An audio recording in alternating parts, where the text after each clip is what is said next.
사랑하셔서 찢으신 우리를 붙이는 분 하나님은 신실하셔서 죄인들의 아바 되어 주시네.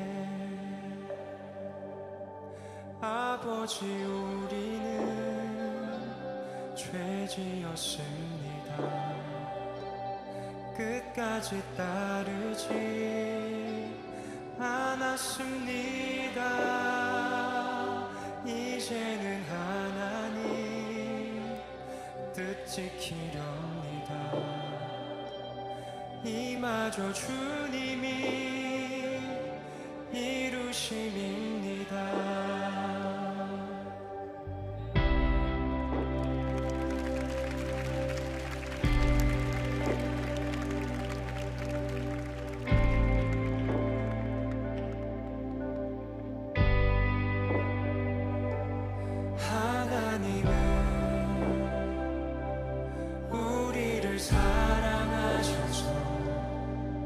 찢으신 우리를 붙이는 분 하나님은 신실하셔서 죄인들의 아바 되어 주시네. 아버지 우리는 죄지었습니다. 끝까지 따르지 않았습니다. 이제는 하나님 뜻 지키렵니다. 이마저 주님이 이루심입니다. 아버지 우리는 죄지었습니다. 끝까지 따르지 않았습니다. 이제는 하나님 뜻 지키렵니다. 이마저 주님이 이루심입니다. 우리 모여 찬양하자.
끝까지 따르지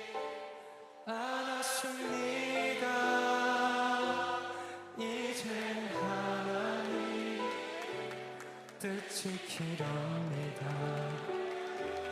이마저 주님이 이루심입니다.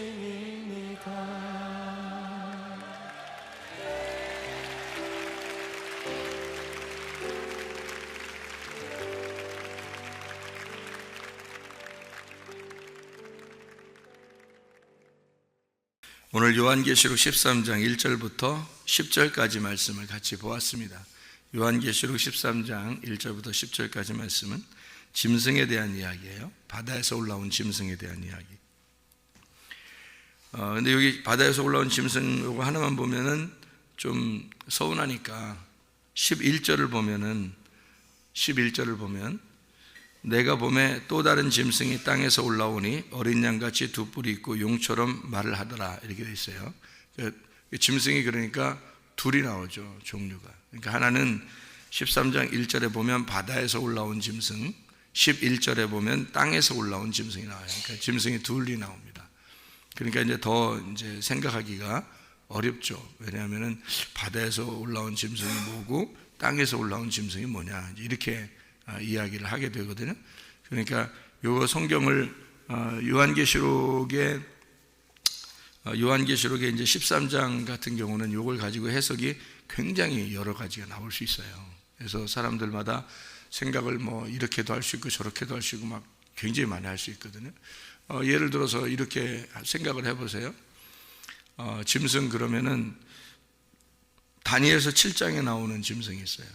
다니엘서 7장. 그러니까 구약 성경이 없이 요한계시록이 나올 수가 없거든요. 구약 성경을 통해서 신약 성경이 나오는 거니까. 그래서 다니엘서 7장에 보면 짐승이 나와요. 다니엘 7장에. 한번 다니엘 7장을 여러분이 짐승이 여기서 이제 짐승이 나오는데, 여기 짐승이 첫째는 사자 같고, 그다음 독수리 날개가 있는데, 뭐 다른 짐승, 두 번째 짐승이 곰과 같고, 또 새 갈빗대가 뭐 그래서 많은 고기를 먹고, 그다음에 표범과 같고, 또 네 번째 짐승은 이제 무섭고 쇠로 된 큰 이가 있어가지고 막 먹고 부수고 이렇게. 이 짐승 전에 모든 짐승과 달라서 또 10뿔이 있고, 그 뿔을 유심히 보니까 다른 작은 뿔이 거기서 나와서 첫 번째 뿔 중에 셋이 그 앞에 뿌리까지 뽑혔고, 사람의 눈 같은 눈들이 있고 입이 있어 큰 말을 하더라, 이런 얘기들이 있거든요. 이게 다니엘 7장에 나오는 이야기가 여기 지금 요한계시록 13장에는 이제 바다에서 올라온 짐승에 대한 이야기를 지금 하고 있잖아요. 그죠? 똑같이 여기 지금 다니엘 7장에 나와 있는 그 짐승에 대한 이야기가 똑같이 나온단 말이에요. 그러니까 10뿔이 있고, 그죠? 7머리가 있는, 여기는 이제 요한계시록에는 13장에는 7머리가 있고 10뿔이 있고, 바다에서 나왔는데 뭐 신성 모독하는 말들을 많이 하고 그런 얘기들을 하죠. 그러니까 이 짐승이 여기 그 13장, 요한계시록 13장에는 표범과 같고 곰과 같고 사자 입, 그러니까 표범 비슷하고 곰의 발 같고 사자의 입이 있는데 용이 그에게 큰 권세를 주더라, 이렇게 이야기하죠.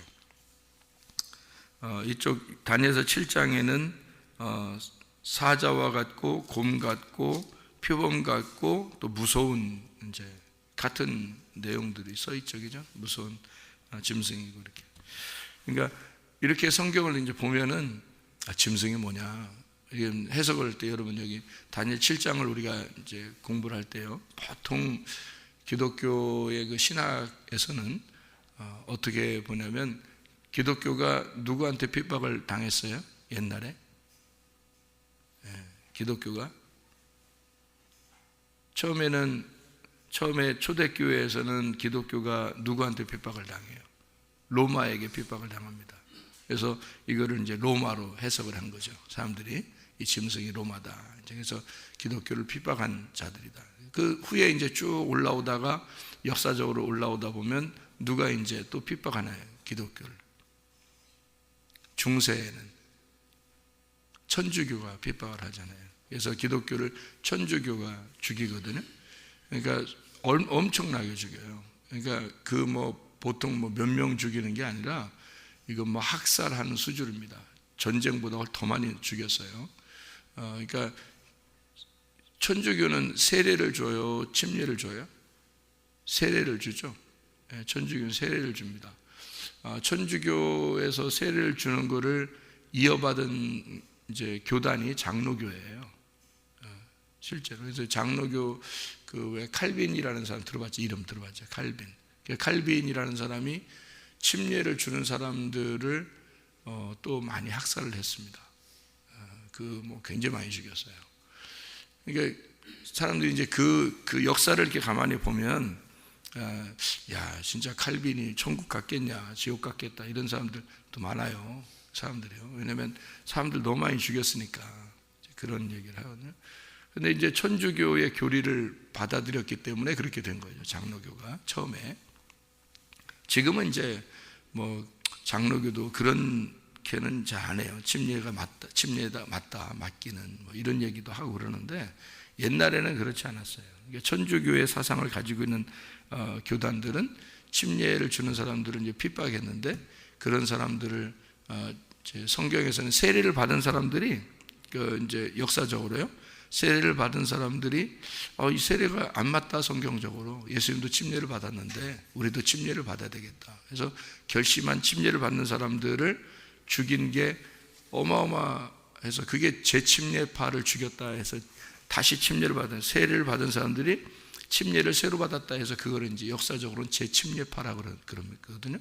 그 재침례파를 어느 정도 죽였냐면요. 거의 한 5천만 명에서 1억 가까이를 죽였으니까요. 천주교가요. 그러니까 이건 전쟁보다 훨씬 많이 죽인 겁니다. 그러니까 이건 뭐 몇 천만 명을 죽였어요. 우리나라 인구가 몇이에요? 5천만 명이잖아요. 우리나라 인구가 5천만 명이거든요. 남한의 인구가 지금 현재. 근데 그거보다 더 많이 죽였으니까 생각해 보세요. 침례 준다고.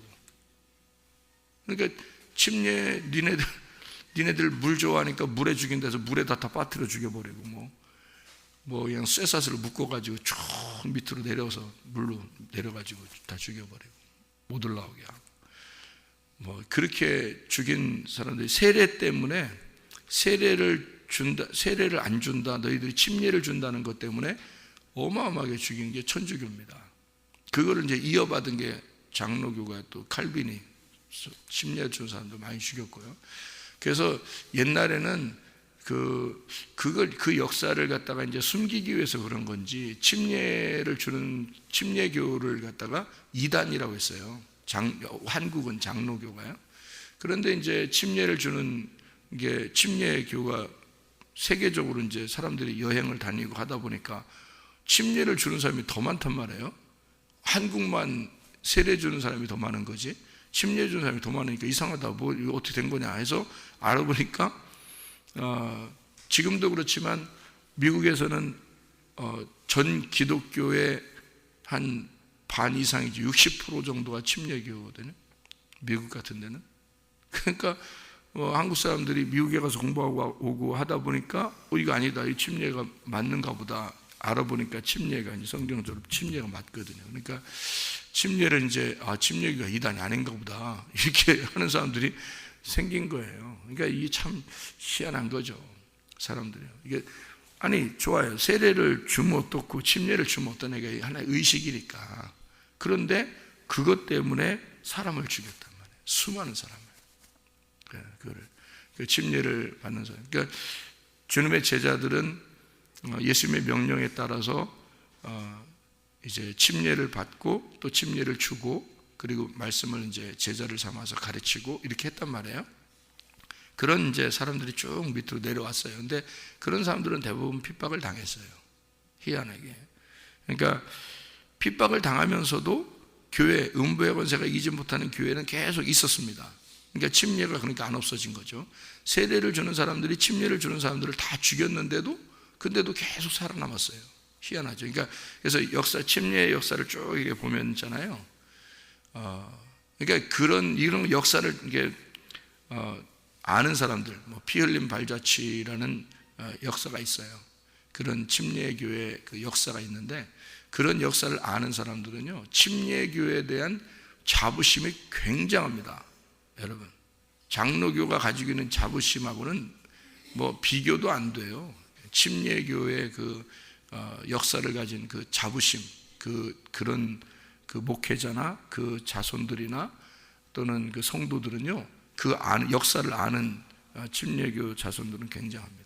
그 자부심이요, 굉장히. 그러니까 이게 핍박을 당하고 순교를 당했던 자손들이거든요. 실제로 믿음을 지키기 위해서 성경을 그대로 지키려고 순교를 당했던 자손들이잖아요. 침례교가요. 그러니까 그 자부심이 굉장한데,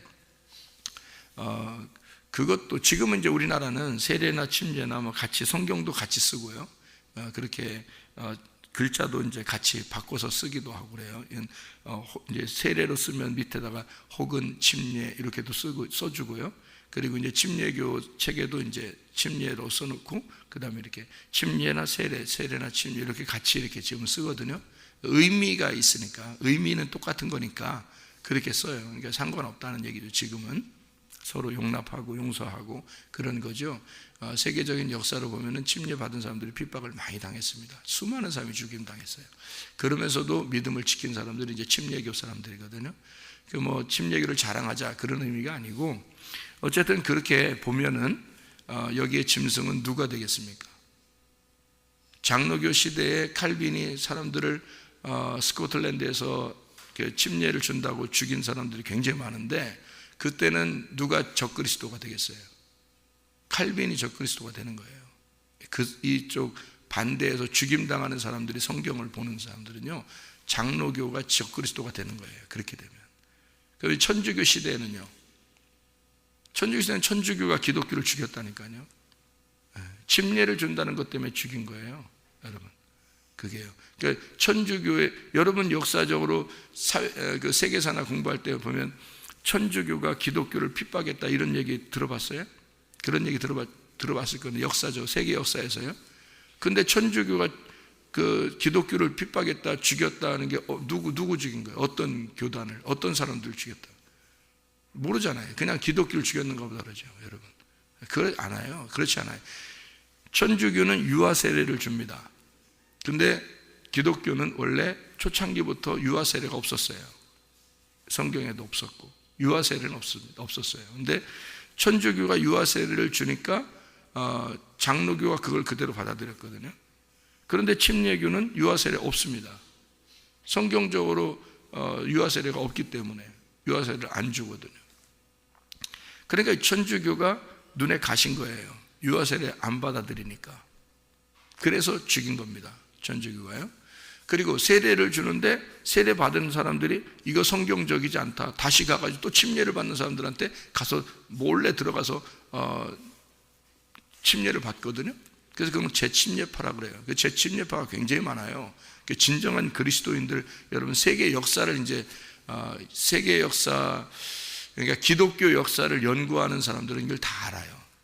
책들도 많이 나와 있고요. 여러분이 뭐 시중에서 가서 책을 또 찾아보면 다 나와 있으니까, 인터넷으로도 찾아보면 나옵니다. 재침례파라고 해서 진정한 기독교인들 이렇게 나와요. 이 재침례파 하면요. 그래서 천주교에서 세례를 받은 사람들이 다시 침례를 받은, 재침례를 받은 사람들의 그 모임들이 있었어요.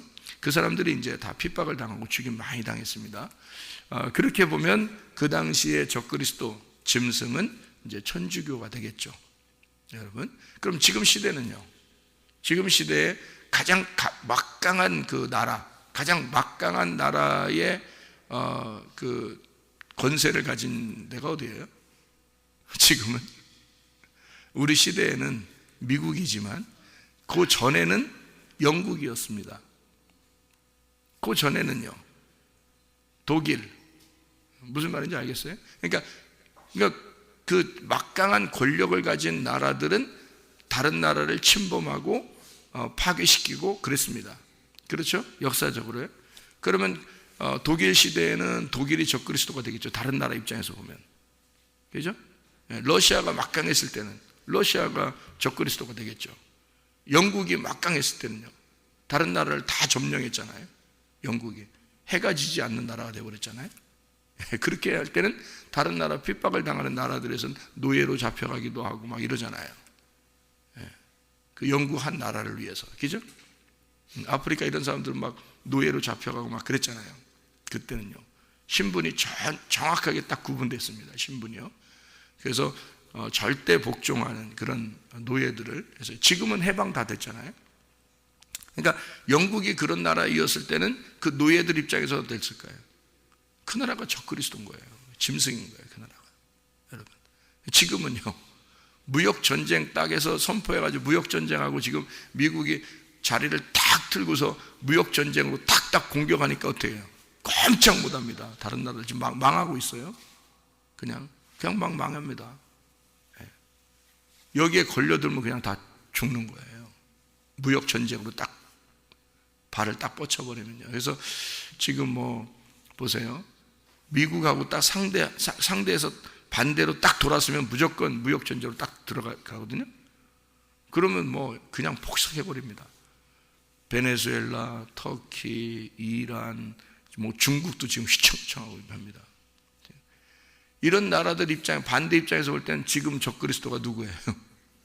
이쪽에 있는 사람들이 볼 때, 성경을 볼 때는요, 망하는 나라의 입장에서 볼 때는 미국이란 나라가 지금은 적그리스도의 나라가 되는 거예요.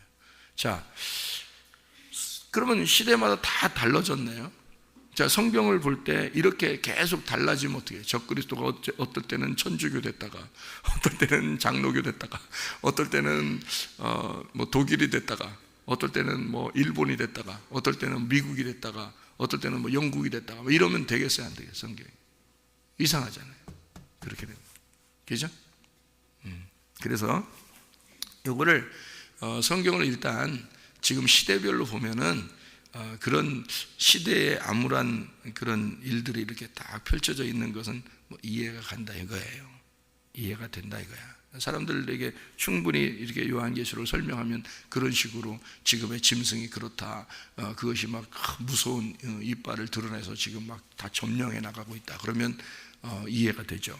무슨 말인가는. 그런데 그거를 우리가 성경에서 정확하게 좀 우리 자신들로 한번 다시 비추어 보는 거죠. 성경을 그렇게 해놓고 그 다음에 시대를 이렇게 분별해 보면 오히려 시대에 지금 우리가 어떤 시대에 우리가 지금 살고 있구나라는 것을 깨닫게 되죠. 그래서 짐승이 두 가지가 하나 나온다고 했죠. 하나는 뭐예요? 바다에서 올라오는 짐승, 또 하나는 땅에서 나오는 짐승, 이렇게 두 개가 나누어서 나오고 있어요. 요한계시록 13장에 보면요, 이 짐승이라는 게 데리온이라는 단어입니다. 이게 싸나운 짐승, 위험한 동물이라는 얘기인데요, 이게 데라에서 온 사냥, 파괴, 그러니까 파괴를 목적으로 이게 나오는 겁니다. 그러니까 파괴가 되는 거, 파괴를 시키는 거, 그러니까 자기도 파괴가 되는 거고 다른 사람도 파괴를 시키는 거, 그런 거죠. 계시록의 이 짐승이라는 게 뭐하고 반대로 나왔을까요? 짐승이니까 무서운 거잖아요. 그러니까 뭐하고 반대로 나오려고 나온 거겠어요? 어린 양하고 반대로 나오려고 나온 거예요. 그러니까 어린 양하고 짐승하고 하면 생각을 해보세요. 완전히 반대죠. 싸나운 짐승하고 어린 양, 그럼 완전히 반대잖아요. 예수님은 근데 짐승으로 와요? 어린 양으로 와요? 어린 양으로 오죠. 그러면 어린 양은 뭐 때문에 오는 거예요? 죽으러 오는 거죠. 그러니까 어린 양, 그러니까 이건 죽으러 오는 거예요. 짐승은 뭐예요? 뭐 때문에 오는 거예요? 죽이러 오는 거죠. 죽이러. 그러니까 이게 아주 간단한 건데 요거를 이제 놓쳐버리면 요게 해석이 안 되는 거죠. 자, 그러면 죽이는 자는 어린 양이에요? 짐승이에요? 짐승. 죽는 자는 어린 양이에요? 짐승이에요? 어린 양. 그죠? 죽는 자는 어린 양, 죽이는 자는 짐승. 간단하죠? 간단합니다. 예. 그러니까 여러분이 핍박을 당하고 죽임을 당하고 믿음을 지키기 위해서 주님을 사랑하는 사람으로 살게 되면 여러분은 짐승이에요? 어린 양이에요? 어린 양이 되는 거예요. 네. 근데 만약에 여러분이 다른 사람을 핍박하고 죽이고 폭력을 행사하고 그러면 어떻게 해요? 그러면 짐승이 되는 거예요. 네. 그러니까 이렇게 둘로 이렇게 나누니까 이게 어린 양하고 짐승하고 반대로 쓰려고 나온 거구나. 그래서 요한계시록에는 어린 양이라는 것도 있고 짐승이라는 것도 있구나. 이렇게 돼 있죠. 그런데 이 짐승이 두 개가 이렇게 나와 있는데요. 땅에 있는 짐승은 마치 뭐와 같이 나온다 그래요? 어린 양 같이 나온다는 거예요. 그렇죠? 땅의 짐승이 나오는 것은 근데 어린 양 같이 나온다는 거예요. 그러면 어린 양 같이 나온다는 얘기는 생각해 봐요. 어린 양 같이 나온다는 얘기는 뭐처럼 나온다는 얘기예요? 뭐처럼 나온다는 얘기예요? 그러니까 성도들은 핍박을 당하는 사람이에요. 핍박을 하는 사람이에요. 핍박을 당하는 사람이잖아요. 그러니까 짐승은 핍박을 하는 거예요. 핍박을 당하는 거예요. 핍박을 하는 거잖아요. 짐승은 핍박을 하는 자인데 핍박을 당하는 성도들처럼 나온다는 얘기예요. 그러니까 이게 속인 거예요? 아니면은 진실하게 나온 거예요? 속인 거죠. 그러니까 속이는 자라는 말입니다. 속이는 자. 속이는 자가 성경에 나오는데 뭐죠? 속이는 자가 성경에서 옛 뱀. 그래서 용이라고도 하고 옛 뱀이라고도 하고 그게 마귀요 사탄이다. 이게 속이는 자다라고 나오죠. 그래서 속인다 이렇게 나오는 거예요. 그러니까 짐승이다 그러면 아주 간단합니다. 여러분 우리가 짐승 그러면 간단해요. 좀 어린 양하고 비교하니까 금방 구분이 되죠. 구분이 돼. 이건 옛 뱀, 용, 마귀, 사탄, 속이는 자에 의한 짐승이다. 이렇게 되는 거죠. 그러니까 어린 양은 예수 그리스도신데 그 어린 양은 핍박을 당하기 위해서 죽임당하시기 위해서 오신 분이 어린 양이다. 그래서 그분을 따르는 자들이 다 핍박을 당하는 자들이다. 그래서 어린 양을 따르는 자들도 어린 양에 속한 자들이다. 이렇게 나누는 거죠. 그러니까 어린 양에 속한 자들은 성도라고 일컫는 거죠. 그러니까 성도하고 짐승하고 이게 그 핍박하는 자하고 핍박받는 자하고 이렇게 나눠서 얘기를 하는 것이고요. 이게요. 여기 잘 이렇게 보면은 그 10절에 보면 사로잡힐 자가 사로잡혀 갈 것이요 칼에 죽을 자는 마땅히 칼에 죽을 것이니라는 말을 여러분은 이제 이게 어떻게 된 거냐면요. 사로잡힐 자라는 게 여기 사로잡는 자라는 말이거든요. 사로잡는 자. 칼에 죽을 자라고 하는 건 칼로 죽이는 자라고 번호가 써 있죠. 거기 칼에 죽을 자. 칼에 죽을 자라고 해서 앞에 번호가 써 있죠. 거기 밑에는 뭐라고 써 있어요? 어떤 사본에는 칼로 죽이는 자는 마땅히 칼에 죽으리니 라고 돼 있다 그랬죠. 그러니까 칼로 죽이는 자. 그러니까 사로잡히는 게 뭐냐면 사로잡는 자. 사로잡는 자는 사로잡혀갈 것이요. 칼로 죽이는 자는 마땅히 칼에 죽을 것이다. 그러면 핍박을 하는 자들이 반드시 어떻게 된다? 패배하게 될 것이다. 이 말이죠. 핍박을 하는 자들이 반드시 패배해. 왜 패배야? 어떤 게 패배라는 거예요? 성도들이 인내함으로 핍박을 당하는데 끝까지 음부의 권세가 이기지 못하도록 인내하고 그 죽임을 당하면서도 끝까지 믿음을 지켰기 때문에 그게 승리라는 거죠. 그게 성경에서 말하는 거죠. 자, 이해가 되겠죠? 무슨 말인가? 자, 그러면 이제 바다에서 나온 거하고 이게 땅에서 나온 것만 이제 설명을 하면 여러분이 이거 13장이 이제 무슨 말인지 풀리겠죠, 그죠? 이게 자, 바다에서 나온 거는 이제 어떻게 나오면 바다는 성경에서 이방 세계를 말합니다. 이방 세계. 그러면 이제 이방 세계에서 나온 어떤 나라일 것이다. 이렇게만 생각하는 사람들이요, 그죠? 그럼 뭐 그렇게 얘기하는 사람들이 뭐 너네들은 그렇게 생각하니까 잘못된 거야, 이단이야 이렇게 말하기는 어렵다는 거죠. 왜냐하면 다 그렇게 보고 있으니까. 성경을 그렇게 다 보고 있거든요. 그러니까 그렇게 본다면 제가 처음에 얘기했던 것처럼 기독교를 핍박하는 데가 옛날부터 많이 있었는데 그게 초대교회였던 로마고요. 로마가 이제 무서운 이빨을 드러낸 그런 짐승과 같은 자들이었고요. 그 다음에 좀 지나서는 천주교가 그렇게 기독교를 핍박하고 미워했어요. 그리고 이제 좀 더 이렇게 지나가 보면 기독교의 탈을 쓴 그런 그 기독교라고 하는 나라들이 세계를 정복해 나갔어요. 세계를 정복해 나가는 건 이런 말씀들 때문에요. 생육하고 번성하고 땅에 충만하라 그래서 그 정복해 나간 거예요. 그런 나라들이, 그러니까 기독교를 받아들인 나라들이 기독교의 나라가 되면서 세계를 정복해 나가기 시작하는 거예요. 그래서 영국이 세계도 막 정복해 나가려고 하고 독일도 막 세계 정복하려고 그랬던 거고요. 이렇게 기독교가 들어간 나라들이에요. 그래서 그 사람들이 전쟁하기 전에 기도하고 전쟁했어요. 기도하고 목사님한테 기도받고 안수기도 받고 가서 전쟁하고 그랬어요. 그 나라들이요. 그러니까 하나님 입장에서는 어떻게 해요? 이 나라도 기도받고 나오고 이쪽 나라도 기도받고 나오는 거예요. 전쟁할 때. 그 누구 편 들어줘야 되는 거예요? 네? 생각해 보세요. 독일도 기도받고 나왔어요. 영국도 기도받고 나온 겁니다. 그 누구 편 들어줘요? 영국이 이긴 걸 보니까 영국 편을 들어줬네, 하나님이. 영국이 승리하면서 2차 세계대전 승리하면서요, 이스라엘이 해방됐습니다. 그러니까 이 하나님의 그 역사는 어디에 초점이 있었던 거예요? 이스라엘 쪽에 초점이 있었던 거예요. 그러니까 이스라엘이 독립을 하게 되잖아요. 그 시점에 한국도 해방이 되고, 그죠? 그러니까 이게 한국하고 이스라엘은 나라가 어떻게 양쪽에서 한쪽은 서쪽, 한쪽은 동쪽에서요, 땅의 서쪽과 동쪽에서 거의 비슷한 역사를 가지고 있습니다. 전쟁도 비슷한 역사, 그리고 해방도 비슷한 역사를 가지고 있어요.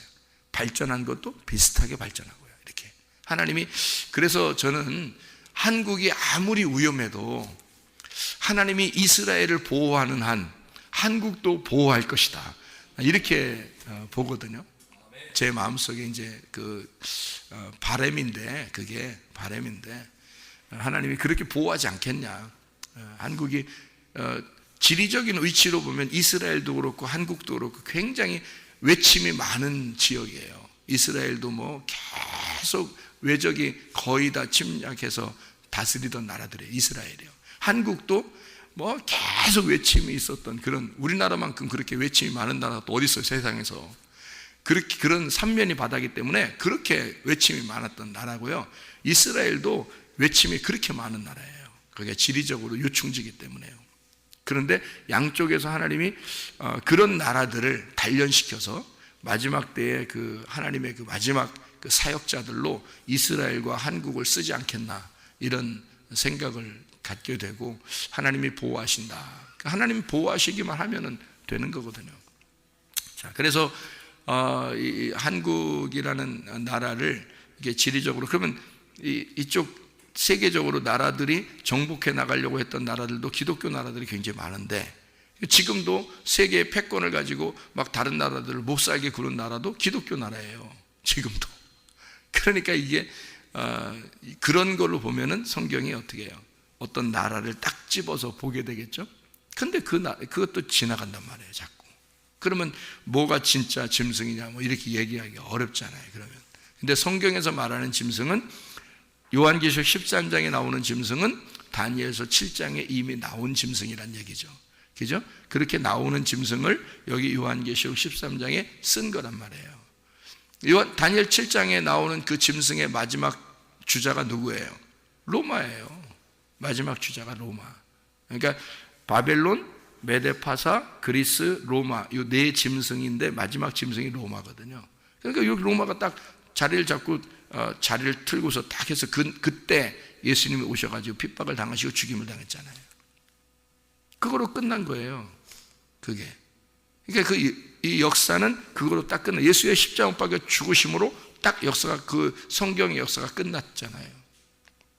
그러면 지금 여러분 생각해 보세요. 지금 우리들에게는 이것이 요한계시록 13장이 우리에게 어떤 의미로 다가오지 않으면 이 성경책은 우리에게 아무 의미가 없는 책이 되어버리죠. 의미로 다가오지 않으면 안 되는 거죠. 의미로 다가와야 되는 거죠, 이게. 그래서 이제 바다에서 나온 짐승과 땅에 나온 짐승, 요 얘기를 이제 우리가 알아야 되는데, 성경적인 그런 이제 해석이죠. 다시 말하면, 왜냐하면 성경은 다 나를 위해서 쓴 거니까. 그죠? 성경은 나를 위해서 쓴 거지 성경이 다른 것 때문에 쓴 게 아니잖아요. 자, 그러면 바다에서 나온 짐승이 뭘까? 바다에서. 이방 세계인데 그 이방 세계에서 나온 어떤 짐승이 있다라는 얘기예요. 그러면 이방 세계에서 나온 짐승이면 뭘 얘기할까요? 이방 세계에서 이렇게 쑥 빠져서 나왔어요. 그러면 처음에 창조할 때도 창세기 1장에 창조할 때 땅이 어떻게 생겼죠? 땅이? 예, 바다에서 이렇게 올라왔잖아요. 그죠? 그러면 땅이 처음에 바다에서 올라왔고 이방 세계에서 이렇게 올라온 바다에서 이렇게 올라온 짐승, 발이 4개, 발 4발 가진 짐승, 발 4개를 했다면 4 모퉁이가 있다는 얘기거든요. 4발이 있으니까 4 모퉁이가 있고 바다에서 올라온 4 모퉁이를 가진 거, 이게 바다에서 올라왔는데 땅인데 4 모퉁이를 가졌어요. 창세기 1장은 그 뭐예요? 창세기 1장 2장 보면, 창세기 1장 2장에 보면 뭐가 나왔어요? 바다에서 올라온 게 에덴 동산이잖아요. 에덴 동산이 어떻게 생겼어요? 동그랗게 생겼어요? 세모나게 생겼어요? 네모나게 생긴 거예요. 그래서 성경에는 마태복음 13장에는 밭이라고 하는 거예요. 밭. 예. 그 안에 보화가 없으면 밭은 짐승이 되는 거예요. 4발 가진 짐승이 되는 거예요. 그러니까 보세요. 여기서 말하고 싶은 그 짐승의 이야기는 뭘 얘기하고 싶은 거냐면, 뭐를 보면 딱 이해가 되냐면요, 요한계시록 11장을 보면 이해가 되는 겁니다. 11장의 8절을 봐요. 11장 8절. 자, 뭐라고 되어 있어요? 그들의 시체가 큰 성 길에 있으리니 그 성은 영적으로 하면 소돔이라고도 하고 애굽이라고도 하니 곧 그들의 주께서 십자가에 못 박히신 곳이라. 예수님이 십자가에 못 박히신 곳이 어디예요? 예루살렘이죠. 그러면 자, 소돔과 애굽, 예루살렘 같은 거네. 여기 지금 금방 써 있잖아요. 예수님이 십자가에 못 박히신 곳이 어디라고요? 예루살렘이라고. 그런데 그게 애굽이고 소돔과 같다. 그럼 뭐예요? 네. 자, 바다에서 올라온 짐승이 있는데 이게 예루살렘과 같다, 이 말이에요. 이게 하나님의 성전과 같다, 그 말이에요. 그래서 성전에서 말하는 이런 것들이 다 더러운 짐승의 말이, 용의 말이 될 수도 있다는 얘기예요. 이게. 자, 성막이나 성전을 얘기할 때 그거를 땅이라고 그래요. 땅. 하나님의 땅. 하나님의 땅을 성전, 성막이라고 이렇게 말해요. 그러면 성막 밖에는 뭐예요? 바다인 거예요. 바다에서 올라오면 땅이 되거든. 요 땅이 되는 그 땅에서 뜰 성소, 지성소가 있는 거예요. 3단계가. 그게 어떻게 네모나게 생겼어요, 다. 그래서 4발 가지고 있다고요. 그러니까 바다에서 올라온 땅. 그 사람들은 이거를 뭐라고 생각했을까? 여러분은 아마 상상을 못 할 거예요. 여러분은 지금 우리 시대에 살고 있으니까 상상을 못 하는데, 유대인들이나 예수님 시대에 유대인들을 생각해 보세요. 예루살렘에 사는, 예수님 시대에 사는 사람들을, 성전을 어떻게 생각했겠어요? 여러분, 그게 신이야. 그게 신인 거야. 근데 예수님이 와가지고는 성전을 뭐라 그랬어요? 이거 돌 하나도 돌 위에 남지 않고 다 무너질 것이다. 이 성전은 나를 가리키는 거야. 이렇게 얘기했어요. 그래서 이걸 다 무너뜨릴 거야. 그러면 나를 가리키는 거야 라는 얘기는 진짜 예수님이 어떤 거라는 거예요? 내가 너희들이 신처럼 섬기고 있는 너희들을 위해서 내가 왔다 이거야. 그래서 내가 죽어버릴 거야. 그러면 돌 하나도 돌 위에 남지 않는 거지. 그럼 내가 죽어버릴 거야. 그러면 그게 끝난다는 얘기 아니에요. 그죠? 자기들은 신처럼 숭배하고 있었는데 이 성전을, 근데 예수님이 다 무너뜨려 버린대. 그래서 3일 만에 부활시킨대. 이걸 새로 짓는데. 그러니까 자기들이 오직 성전에서만 예배를 드리고 있었는데 하나님이 보실 때는 그걸 뭐라고 생각했다고요? 예, 그 성전을 지키기 위해, 사람들이 성전을 지키기 위해서 그 수많은 사람이 제사를 지내러 오고 어려움 가운데 오고 이렇게 하는 거를 이 성전을 지키는 자들이 그 사람들을 핍박한다고 생각한 거예요. 하나님이 보실 때는. 그래서 너희들이 왜 이런 피의 제사를 드리느냐 라고, 너희들은 살인하는 자들이다, 사람들의 피를 쪽쪽 빨아먹는 자들이다, 이 나쁜 놈들아, 이렇게 성전에 있는 자들을 예수님이 와가지고 욕을 한 거예요. 여러분, 성전에서 일하는 자들을 다 욕하는 거죠, 예수님이요. 예수님이 와가지고 거기서 매매하는 자들이 다 누구예요? 제사장들이에요. 그 제사장들을 갖다 다 쫓아낸 거예요. 예수가 주인이니까, 주인이 오니까 가짜들은 다 나가라 이거예요. 예. 그러니까 보세요, 바다에서 올라온 짐승이 있고 그것을 사람들은 신으로 여겼어요. 요한계시록 시대만 해도 그랬어요. 신으로 여겼다고요. 그런데 땅에서 또 올라온 짐승이 있네요. 그게 이제 사람들을 핍박하는 거야. 그게 바다에서 올라온 짐승은 입으로 말만 해요. 그런데 땅에서 올라온 짐승은 사람들을 진짜 핍박해버려요. 그래서 바다에서 올라온 짐승이 있는데 땅에서 올라온 짐승이 또 있다는 거예요. 그러면 땅에서 올라온 짐승이라는 말은 뭐예요? 바다에서 올라온 성전 안에 이게 땅이죠. 이 성전이 땅인데 그 땅에서 나온 짐승인 거야. 이게 누구겠어? 이런 짐승 같은 놈, 이렇게 되는 거죠. 이런 짐승 같은 놈. 그러니까 하나님의 말, 어린 양의 말, 예수 그리스도의 말이 아니라, 진리의 말이 아니라 다른 말을 하는 자란 말이에요. 그게 이 짐승이라는 거죠. 그러니까 자, 무슨 말인지 요약이 됩니까? 바다에서 올라온 짐승, 그 안에 땅에서 나온 짐승이 있다는 거지. 그게 사람들을 핍박하는 거예요. 그렇게 보면 이제 이단들이 교회 목사들을 갖다가 상당히 안 좋게 보죠. 그게 딱 들어맞는 것처럼 여겨지잖아요, 이게 또. 그런데 목사들이 다 거짓 선지자인가요? 그렇지 않아요. 성경을 많이 몰라도 진실하게 하려고 하는 분들이 많습니다. 기독교 목사들 중에서요. 그러니까 기독교 목사들이 저렇다라고 이렇게 오히려 이단들이, 오히려 그놈들이, 이단 교주가 오히려 그놈이 짐승이죠. 그렇잖아요. 그 사람들, 수많은 그 순진한 사람들 꼬드겨다가 거기서 이게 자기가 자기 마음대로 해버리니까 그게 오히려 짐승이죠. 자기는 나쁜 놈인 줄 모르고 다른 사람들 욕한단 말이에요. 그 나쁜 놈이에요. 오히려 이단 교주들이 짐승입니다. 이단 교주를 비롯해서 거짓을 말하는 자들, 이게 짐승이라고요. 거짓을 말하는 자들. 그러니까 거짓을 얘기하면 안 되는 거예요. 진리를 말해야 된다는 거죠. 오직 우리는 하나님의 말씀만을 얘기해야 된다. 그러니까 교회가 성전이고, 이 성전은 바다에서 올라온 거고, 하나님이 음부의 권세가 이기지 못하게 만들어 놓은 하나님의 진짜 교회가 있다는 거예요. 그 나머지는 다 음녀의 교회란 말이에요.